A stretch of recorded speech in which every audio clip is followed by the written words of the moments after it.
நீண்ட காலம் ஆரோக்கியமாக வாழ வள்ளலார் காட்டிய வழிகள். தினமும் சூரிய உதயத்திற்கு முன்பு எழுந்து சிறிது நேரம் அமைதியாக அமர்ந்து இறைவனை நினைத்து தியானம் செய்ய வேண்டும். பசி எடுத்த பிறகே சாப்பிட வேண்டும். உணவில் உப்பு, புளி, மிளகாய் குறைவாகவும் மிளகு, சீரகம் ஆகியவை அதிகமாகவும் சேர்த்து சாப்பிட வேண்டும். விருந்து என்றாலும் குறைவாகவே உண்ண வேண்டும்.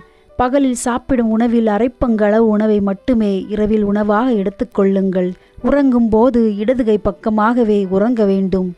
பதற்றம் அதிகரிப்பதால் பிராணவாயு அதிகமாக செலவாகும். அதனால் பதற்றமின்றியும் ஆரவாரமின்றியும் அமைதியான வாழ்க்கை வாழ பழகுங்கள்.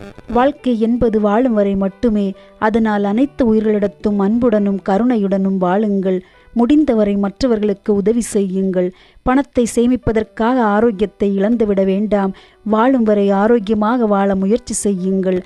மரணத்திற்கு பிறகு என்னாகும் என்று ஒருபோதும் சிந்திக்க வேண்டாம்.